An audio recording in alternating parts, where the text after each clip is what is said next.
मुजफ्फरपुर जिले की चर्चित मानवाधिकार मामलों के अधिवक्ता एसके झा ने दरोगा रामचंद्र सिंह के जीवित रहते उसका हिंदू रीति रिवाज से गयाजी में श्राद्ध कर दिया। विदित हो कि करीब 14 वर्ष पूर्व दरोगा रामचंद्र सिंह ने कोर्ट में खुद का डेथ सर्टिफिकेट लगा खुद को मृत साबित कर दिया था और अधिवक्ता एसके झा को चुनौती देते हुए कहा था, जो कर सकते हो कर लो, लेकिन मुझे कभी जीवित साबित नहीं कर पाओगे। और उसके बाद से ही वो ट्रेसलेस हो गया। तब अधिवक्ता ने अपना जनेऊ तोड़कर ये संकल्प लिया था कि मृत दरोगा रामचंद्र सिंह को जीवित साबित करने के बाद ही दोबारा जनेऊ धारण करेंगे। दरोगा के गायब होने के 12 वर्ष के पश्चात जब अधिवक्ता ने उसे जिंदा ढूंढ निकाला, तब जाकर उन्होंने जनेऊ धारण किया। चूंकि दरोगा कोर्ट के रिकॉर्ड में आज भी मृत है, अतः अधिवक्ता ने संकल्प के 14 वर्ष पूरे होने पर दरोगा रामचंद्र सिंह का गयाजी में आज विधिवत श्राद्ध कर दिया।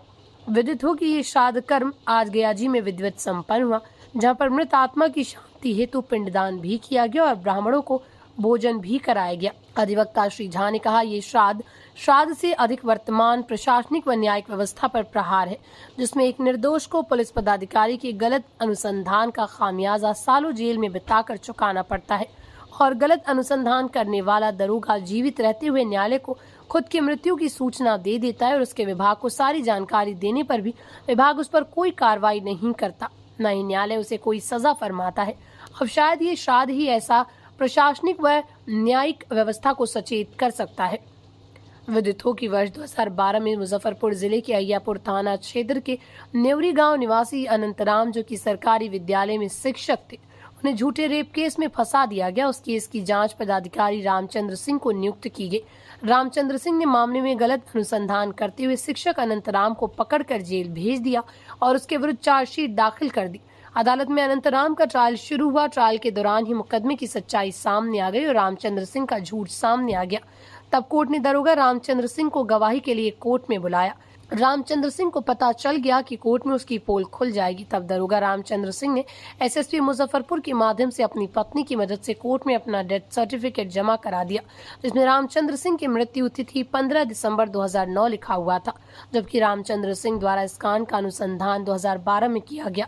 अधिवक्ता श्री झा ने इसे पकड़ लिया और उन्होंने सवाल खड़ा किया, 2009 में मरा हुआ व्यक्ति 2012 में अनुसंधान कैसे कर सकता है? जब दरोगा रामचंद्र सिंह का झूठ न्यायालय के समक्ष खुला और न्यायालय ने जांच का आदेश दिया, तो दरोगा रामचंद्र सिंह ने अपना ट्रांसफर करा लिया और कोर्ट की नजर में ट्रेसलेस हो गया। उसके विभाग ने भी उसकी कोई जानकारी देने में असमर्थता प्रकट की। बावजूद इसके कोर्ट ने उसे अनुसंधान के आधार पर शिक्षक अनंतराम को 7 साल की सजा सुना दी। बाद में पटना हाई कोर्ट ने अनंतराम के मामले की सुनवाई करते हुए उसे बाइज्जत रिहा कर दिया और शिक्षक अनंतराम को उसकी नौकरी भी वापस मिल गई। उस समय राष्ट्रीय व बिहार राज्य मानवाधिकार आयोग में पीड़ित पक्ष की ओर से पैरवी कर रहे मानवाधिकार अधिवक्ता एसके झा ने अपना जनेऊ तोड़कर ये संकल्प लिया था कि जब तक दरोगा रामचंद्र सिंह को ढूंढ उनकी सच्चाई को जग जाहिर नहीं कर देते, तब तक जनेऊ धारण नहीं करेंगे। और 12 वर्ष बीतने पर दरोगा रामचंद्र सिंह की सच्चाई प्रमाण सहित सामने लाने के बाद श्री झा ने पुनः जनेऊ धारण किया। इस क्रम में अधिवक्ता श्री झा ने दरोगा रामचंद्र सिंह की पूरी कुंडली खंगाल ली। चूंकि दरोगा कोर्ट के रिकॉर्ड में आज भी मृत है, अतः अधिवक्ता ने संकल्प के 14 वर्ष पूरे होने पर दरोगा रामचंद्र सिंह का गयाजी में आज विधिवत श्राद्ध भी कर दिया, जबकि दरोगा रामचंद्र सिंह आज भी जीवित है। बताते चले कि रामचंद्र सिंह अरवल जिले की कुर्था थाने के गौहरा गांव के मूल निवासी हैं, जो पटना में रहते हैं। मामला यह है कि वर्ष 2012 में एक दरोगा जी थे श्री रामचंद्र सिंह, उन्होंने एक केस की इन्वेस्टिगेशन किए थे। जिस केस की इन्वेस्टिगेशन करने के बाद में मुजफ्फरपुर सिविल कोर्ट में जब ट्रायल वगैरह जब चला, तो दरोगा जी को नोटिस हुआ गवाही वगैरह देने के लिए, लेकिन दरोगा जी गवाही में खुद नहीं आए और अपना डेथ सर्टिफिकेट भेज दिए, जिसमें ये लिखा हुआ था कि दरोगा रामचंद्र सिंह की मौत 2009 में ही हो चुकी है, 15/12/2009 की। तो हम लोगों ने इस बात को काफ़ी प्रमुखता से उठाया था कि भाई 2012 की मुकदमे की जांच वह व्यक्ति कैसे कर सकता है जिसकी मौत 2009 में ही हो चुकी है। तो उनको फिर उन्होंने हमको काफ़ी चैलेंज किया था कि हमको तुम जिंदा साबित नहीं कर सकते हो, क्योंकि उस केस में फंस रहे थे। तो हमने जनेऊ उतार करके हमने संकल्प किया था कि आपको हम जिंदा जब तक साबित करेंगे नहीं, तब तक हम जनेऊ धारण करेंगे नहीं। उनको जिंदा साबित करने में मुझे 12 वर्ष का समय लगा और मैंने 12 वर्ष की काफ़ी लंबी यात्रा तय की। उसके बाद में हमने उनको जिंदा साबित किया, फिर जनेऊ धारण किया मुजफ्फरपुर सिविल कोर्ट कैंपस में हनुमान जी के मंदिर पर। उसके बाद में आज टोटल मामले का 14 वर्ष हो चुके हैं।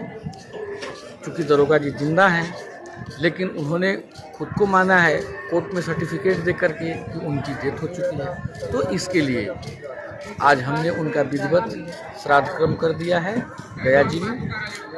चूँकि स्वयं वो कह रहे हैं कि उनकी देहांत हो चुकी है, तो हमने जब वो कोर्ट में दाखिल किए कि डॉक्यूमेंट कि उनकी मौत हो चुकी है, तो आज हमने उनका श्राद्ध कर दिया है। कि अगर दरोगा ने अगर कहा कोर्ट को कि उनकी मौत हो चुकी है, स्वयं वो एक्सेप्ट कर रहे हैं, तो हमने आज उनका श्राद्ध कर दिया है। जी, आज हमारा संकल्प पूरा हो गया और हम 14 साल की जो हमारी यात्रा थी, वो यात्रा में भी पूर्ण हुई। आज हमारा